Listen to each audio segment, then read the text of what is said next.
Global Ethics Corner from the Carnegie Council. Since 1954, the U.S. has shipped American wheat, corn, soy meal, and vegetable oil to nations suffering from hunger and famine. This Department of Agriculture program is called Food for Peace. Last year, the program cost U.S. taxpayers $1.5 billion.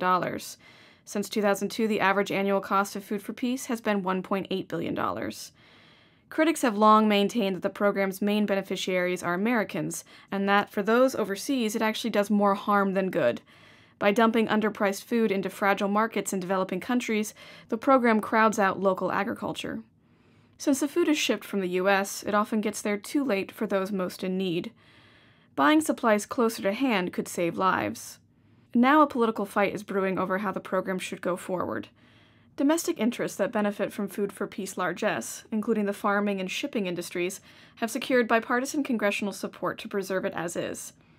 Also in favor of maintaining the status quo are some humanitarian groups, such as International Relief and Development, who have been allowed by USAID to monetize U.S.-donated food aid by selling it and spending the proceeds on anti-hunger programs. In his fiscal year 2014 budget proposal, President Obama announced plans to revamp Food for Peace. He proposes ending the practice of shipping American-grown food overseas and providing cash grants instead. The money would go to foreign governments and private relief organizations. Interaction, an alliance of U.S.-based international relief organizations, has said that they will support the change so long as lawmakers retain the focus of these programs on reaching the world's poorest and most vulnerable. What do you think? Does the current Food for Peace program serve a beneficial dual purpose by employing Americans and feeding the world's poor? Or would Cash for Peace be a more effective way to help those in need?